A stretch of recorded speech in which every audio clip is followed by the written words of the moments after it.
Thanks for coming to join me again this morning, Angela. I'm excited to keep working on our plan. I wanted just to go back a little bit and catch up on what we've already done. So we're using this classroom management planning tool to talk through your vision for next year about how students are going to act, and both as learners and as people in your classroom. So we did a little bit of that vision boarding the first time we met. For each of these guidelines that I've chosen for my classroom, that is something that will translate to the working world. So that's why I chose to be positive, to try to be respectful, improve, and to always be on time.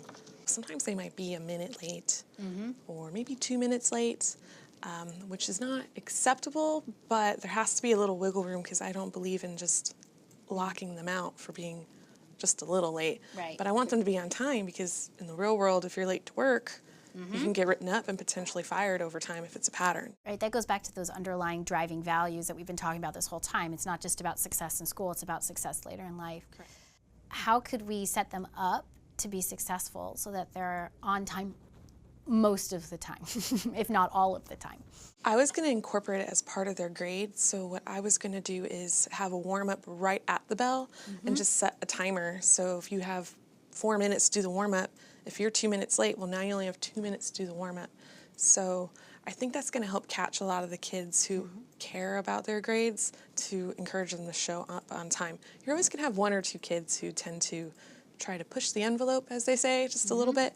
But overall, I think it will increase my timeliness in my classroom. Well, and that creates a little bit of almost like a deadline. That's what that reminds me of, right? A little bit of a real world constraint. What do you suspect is kind of the primary cause of the students who are purposely late?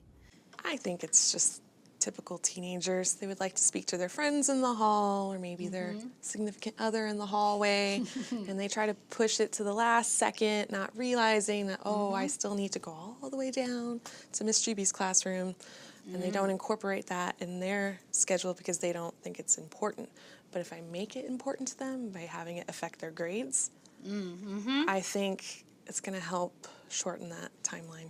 I could see those conversations being really powerful for a lot of the students.